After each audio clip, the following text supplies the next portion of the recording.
আচ্ছা, all Bengal app cab সংগঠন থেকে আমি সুরাপতিন বলছি। ঠিক আছে, এই দাদাটার যে গাড়িটার প্রবলেম হয়েছিল, ঠিক আছে, তো এখানে আমি এসেছিলাম, আসার পরে মিস্ত্রিকেও ডেকে নিয়ে এসেছিলাম, নিয়ে এসে মানে দাদাটার গাড়িটার এখন মানে সলভ হয়ে গেছে, স্টার্টও নিয়ে নিয়েছে, এখন কোনো অসুবিধে নেই। ঠিক আছে, তো এই দাদাটা এখন কিছু বলবে। আমার গাড়িটার প্রবলেম হয়েছিল, এই দাদা এসে আমার পাশে দাঁড়িয়ে মিস্ত্রি নিয়ে এসে কাজ করিয়ে দিয়েছে। All Bengal app cab app cab সংগঠন জিন্দাবাদ। আর যার জন্যে বলা হয়, ঠিক আছে, যে সবসময় লাইভ লোকেশান ছাড়া বা গ্রুপে সবসময় অ্যাক্টিভ থাকার জন্যে আজকে যে আমি পাশে ছিলাম বলে, ঠিক আছে, এই দাদাটার পাশে আসতে পেরেছি।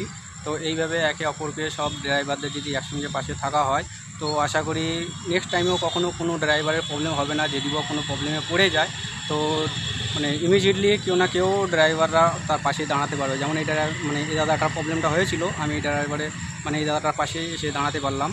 তো আমি যেহেতু গ্রুপটা ফলো করছিলাম না তো আমি যেহেতু বাড়ির কাজের জন্য ব্যস্ততা ছিলাম, তো সঞ্জয় দা আমাকে ফোন করে বলেছিল, বলার পরে এই দাদার সঙ্গে কথা হলো।